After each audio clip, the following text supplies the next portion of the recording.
पूछा जा रहा है, देखिए पूछा जा रहा है कि आपके सामने एक लोकनाट्य है और लोकनाट्य का जो नाम है वो दे रखा है आपके सामने चार बेत।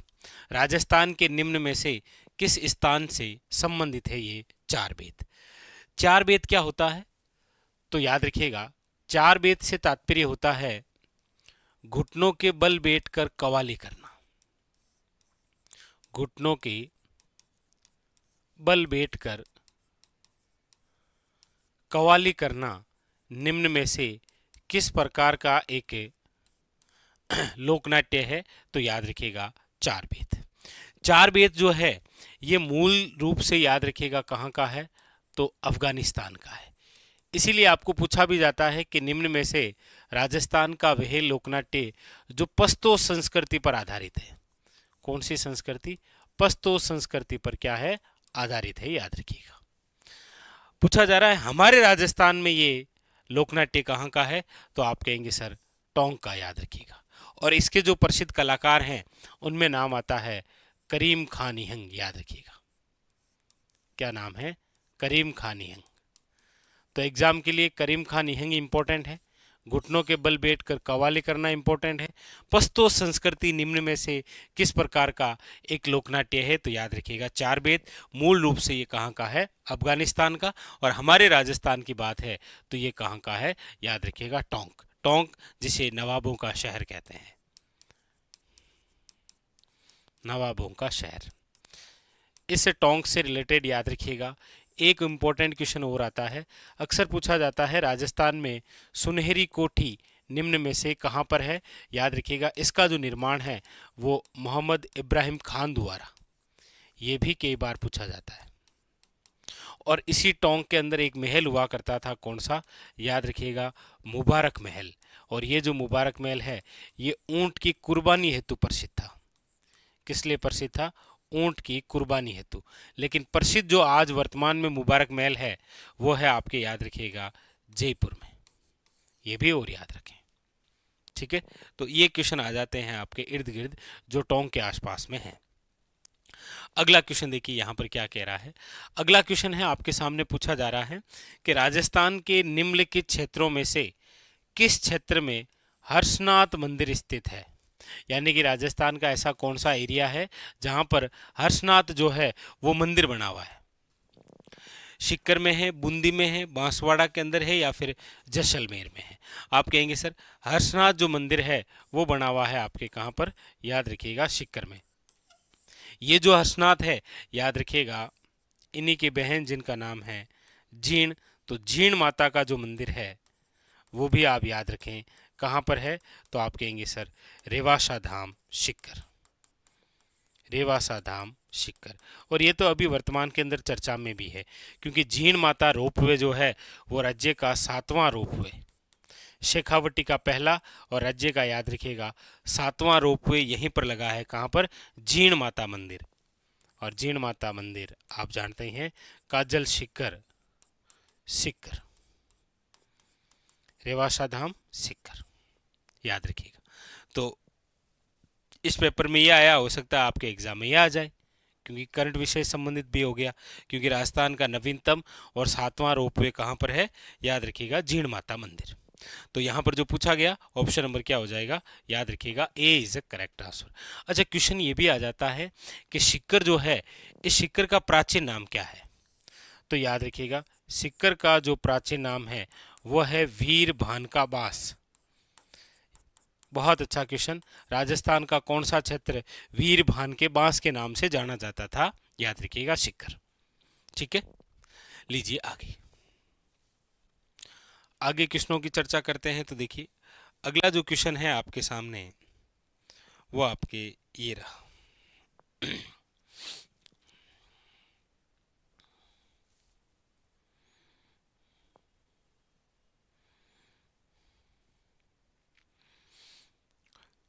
सारे इस पेपर में सभी प्रकार के क्वेश्चन मिक्स है ना, इसीलिए।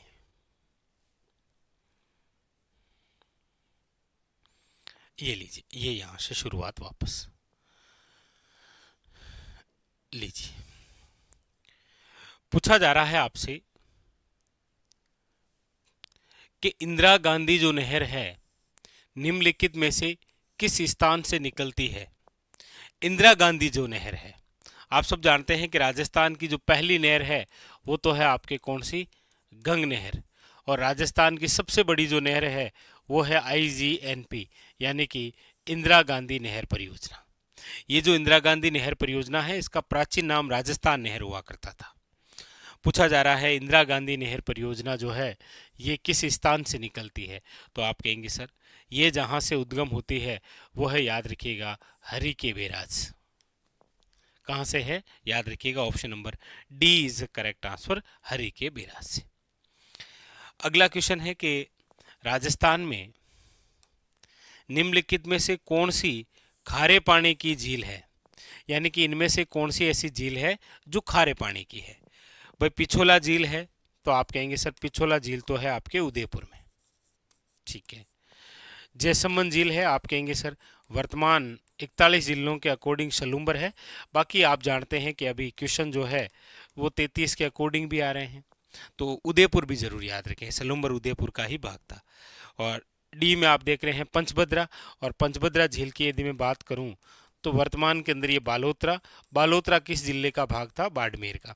पूछा भी आपको यही गया है खारे पानी की झील कौन सी है, तो याद रखिएगा पंचभद्रा झील। लेकिन खास बात याद रखिएगा कि ये जो पंचभद्रा झील है इसी झील से हमें राजस्थान में सर्वश्रेष्ठ खाने योग्य नमक मिलता है। सर्वश्रेष्ठ खाने योग्य नमक निम्न में से कौन सी झील का है, तो याद रखिएगा पंचभद्रा झील का, क्योंकि यहाँ से जो नमक प्राप्त होता है उसमें 98% क्या है, याद रखिएगा NaCl। और यहीं पर याद रखिएगा खारवाल जाति द्वारा, कौन सी जाति, खारवाल जाति द्वारा मोरली झाड़ी की सहायता से स्पेटिक जो नमक है वो प्राप्त करते हैं। तो यहां पर जो पूछा गया कि खारे पानी की झील, तो ऑप्शन नंबर जो हो जाएगा वो हो जाएगा आपके सामने सी इज करेक्ट आंसर, याद रखिएगा पंचभद्रा, ठीक है। आगे अगला जो क्वेश्चन है वो आपके सामने इस प्रकार से ये रहे, लीजिए।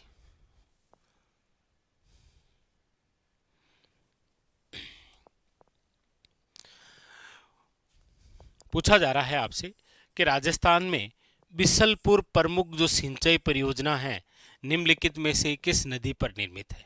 देखिए बिसलपुर जो परियोजना है, याद रखिएगा, एक तो राज्य की सबसे बड़ी पेयजल परियोजना है। पूछा जाए आपको कि राज्य की सबसे बड़ी जो पेयजल परियोजना है, सबसे बड़ी पेयजल परियोजना वो है आपके, याद रखिएगा, कौन सी, बिसलपुर परियोजना। ये जो बिसलपुर परियोजना है ये कौन सी नदी पर है, तो याद रखेंगे आप बनास नदी पर। इसके अलावा आप याद रखेंगे जलापूर्ति जो है वो अजमेर, जयपुर और टोंक, याद रखिएगा। लेकिन अभी वर्तमान के अंदर ये चर्चा में भी है क्योंकि इस नदी के अंदर बनास और ब्राह्मणी नदी का पानी जो है वो भी डाला, इन नदियों को जोड़कर, ठीक है। तो बिसलपुर प्रमुख सिंचाई परियोजना कौन सी नदी पर है, याद रखिएगा बनास नदी पर, ठीक है, याद रखेंगे। बनास क्वेश्चन आता है कि वन की आशा, वन की आशा कौन सी है, बनास, ठीक है। लीजिए अगला क्वेश्चन यहां पर क्या कह रहा है। अगला क्वेश्चन आपसे पूछा जा रहा है कि भारत की जो जनगणना है उसके अनुसार राजस्थान की कुल जनसंख्या का लगभग कितने प्रतिशत जनसंख्या ग्रामीण क्षेत्रों में निवास करती है। अब ऑप्शन के अकॉर्डिंग आप देखें यहां पर लिखा राजस्थान की कुल जनसंख्या का लगभग कितने प्रतिशत, तो आप कहेंगे सर राजस्थान की जो कुल जनसंख्या है इनमें से कितने प्रतिशत ग्रामीण है और कितने प्रतिशत शहरी है। तो ग्रामीण जो है वो तो है 75.1%, बाकी जो बची वो है 24.9% आपकी क्या, शहरी।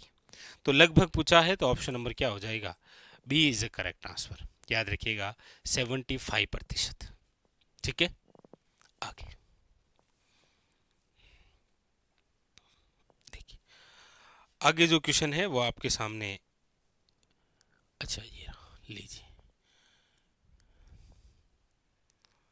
क्या पूछा जा रहा है। देखिए पूछा जा रहा है आपसे कि दक्षिण पूर्वी राजस्थान में जो काली उपजाऊ मृदा है वाली रेती चूना पत्थर सेल रचित रोकी फीचर कहलाती है, ये किसका हिस्सा है? क्या ये मध्य माही छप्पन मैदान का है, पूर्वी समतल क्षेत्र का है, लूणी बेसिन का है, या दक्कन लावा पठार का है? आप कहेंगे सर दक्षिण पूर्वी। आप सब जानते हैं कि हमारे राजस्थान के अंदर जो दक्षिण पूर्वी एरिया है, यानी कि यहाँ पर जो मिट्टी है वो है आपके काली मिट्टी। ये क्षेत्र है आपके कौन सा? हाड़ौती। और हाड़ौती के अंदर जो भाग है वो है आपके दक्कन के लावा पठार का, याद रखेंगे। और इस काली मिट्टी की खास बात याद रखें, श्वेते जुतई वाली मिट्टी है ये, श्वेते जुतई वाली मिट्टी। और इसमें अमेरिका के वैज्ञानिकों के अनुसार इस मिट्टी को नाम दिया गया है वर्टिसोल, याद रखेंगे आप। तो यहां पर जो पूछा गया ऑप्शन नंबर क्या हो जाएगा? D is a correct answer. ठीक है, आगे लीजिए अगला क्वेश्चन है आपके सामने, ये रहा।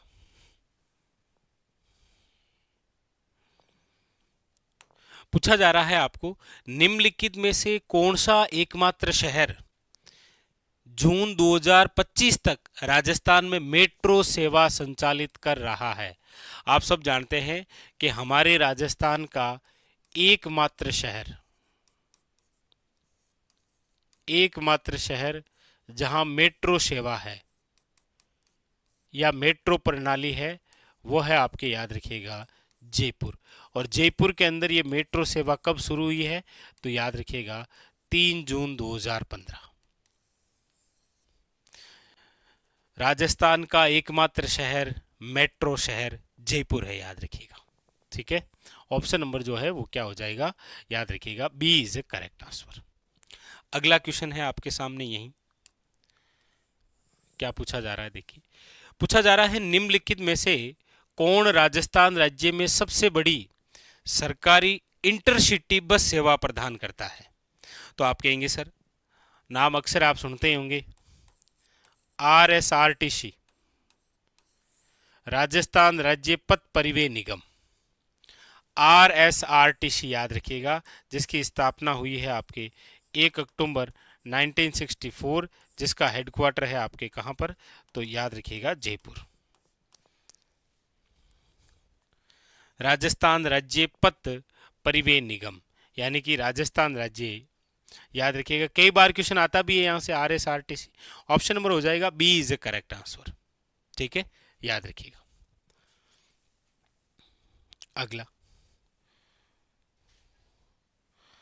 अगला क्वेश्चन है आपके सामने, ये रहा, लीजिए।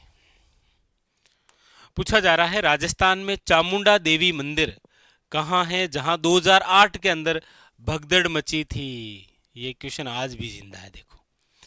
और ये जो भगदड़ मची थी, क्वेश्चन कई बार ये भी आ रखा है कि इसकी जांच के लिए कौन सी समिति बैठी थी? तो याद रखिएगा वह है जसराज चोपड़ा समिति, जसराज चोपड़ा समिति। और ये जो चामुंडा माता का मंदिर है जहां भगदड़ हुई, वो जिस किले में है वो किला कौन सा है? याद रखिएगा मेहरानगढ़। मेहरानगढ़ आप सब जानते ही हैं कहां पर है, जोधपुर के अंदर। सुनते ही हैं अक्सर कि ये किला पंचेटिया पहाड़ी या फिर आप पढ़ते हैं चिड़िया टोक पहाड़ी पर बना हुआ है। याद रखें चामुंडा देवी का जो मंदिर है वो राव जोधा ने बनाया था, राव जोधा द्वारा निर्मित है। तो भगदड़ यहां हुई थी मेहरानगढ़ किले के अंदर बने हुए चामुंडा देवी मंदिर में 2008 के अंदर, जिसके लिए एक समिति का गठन किया था, जसराज चोपड़ा समिति। ठीक है, आगे अगला है आपके सामने, ये लो।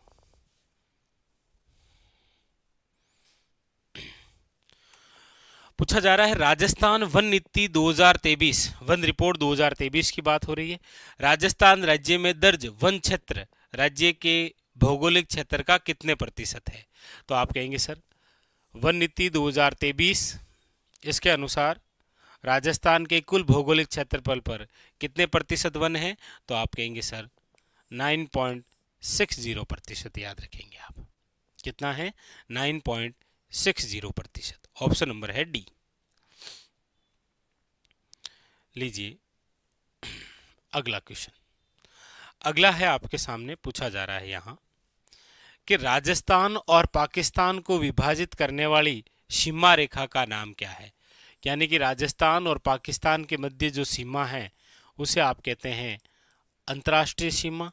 और ये जो अंतर्राष्ट्रीय सीमा है ये कितनी है? 1070।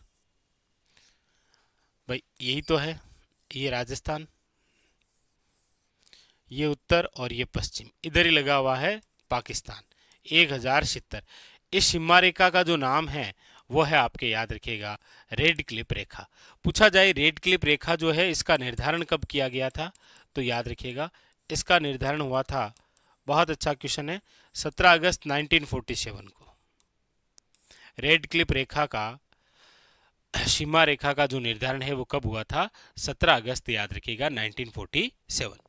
और राजस्थान के कौन से जिले? तो गंगानगर है, बीकानेर है, जैसलमेर है और कौन सा? बाड़मेर है, याद रखेंगे। ठीक है, आगे लीजिए।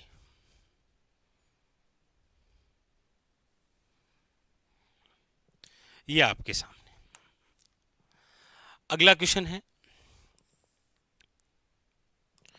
कि भारत का कौन सा निम्नलिखित राज्य राजस्थान के साथ अपनी सीमा साझा नहीं करता है? यानी कौन सा ऐसा राज्य है जो राजस्थान के साथ अपनी सीमा साझा नहीं करता है? आप कहेंगे सर ये रहा राजस्थान का मैप, और इस राजस्थान के मैप में आप देखेंगे कि यहाँ पर है आपके सामने पंजाब, यहाँ है हरियाणा, यहाँ पर लगा हुआ है यूपी, यहाँ लगा हुआ है एमपी और यहाँ पर लगा हुआ है गुजरात। गुजरात 1022, एमपी 1600, यूपी 877, हरियाणा 1262 और पंजाब 89। 5 राज्य जो हैं वो सीमा लगाते हैं, और ये जो टोटली अंतर्राज्यीय जो सीमा है वह है 4850। 4850 और 1070 है अंतर्राष्ट्रीय। टोटल राजस्थान की जो स्थलीय सीमा है वह है 5920, याद रखेंगे। ठीक है, इसमें सर्वाधिक एमपी है, न्यूनतम आपको पता ही है कौन सा है? पंजाब है। तो कौन सा नहीं लगाता है? आप कहेंगे sir option number D, Maharashtra जो है वो साझा नहीं करता है। ठीक है, अगली बात कि राजस्थान की निम्नलिखित पहाड़ियों में से सबसे ऊंची कौन सी है? इनमें से सबसे ऊंची पहाड़ी कौन सी है? तारागढ़ है क्या? आप कहेंगे सर तारागढ़ जिसकी ऊंचाई है 873 मीटर। रघुनाथगढ़ है क्या? आप कहेंगे सर जिसकी ऊंचाई है 1055 मीटर। खो है क्या? आप कहेंगे सर जिसकी ऊंचाई है 920 मीटर। जरगा है क्या? आप कहेंगे सर, याद रखिएगा, जरगा जो है इसकी ऊंचाई है 1431 मीटर। अब आप देख लीजिए कि इनमें से सबसे ऊंची कौन सी है? तो आप कहेंगे सर जरगा। जरगा जो है वो कहाँ पर है? आपके उदयपुर में। खो जो है वो कहाँ पर है? आपके जयपुर के अंदर। रघुनाथगढ़ कहाँ पर है? तो याद रखिएगा सीकर के अंदर। तारागढ़ कहाँ पर है? तो याद रखिएगा अजमेर के अंदर। ठीक है, चलिए, तो ये था आज का हमारा सेशन जहाँ पर हमने इन सभी क्वेश्चनों को लेकर चर्चा की। और आगामी जो एग्ज़ाम होने वाले हैं, चाहे वो रिट मेंस हो, चाहे आपके वीडियो का एग्ज़ाम हो, चाहे आपके सीटी के एग्ज़ाम हो, चाहे आपके लैब असिस्टेंट के एग्ज़ाम हो, उन सभी एग्ज़ामों के लिए ये सेशन बहुत खास रहने वाला है। मिलते हैं इसी प्रकार और बेहतरीन सेशन के साथ। तब तक के लिए मस्त रहिए, अपनी तैयारी में व्यस्त रहिए और लगातार पढ़ते रहिए। धन्यवाद आप सबका।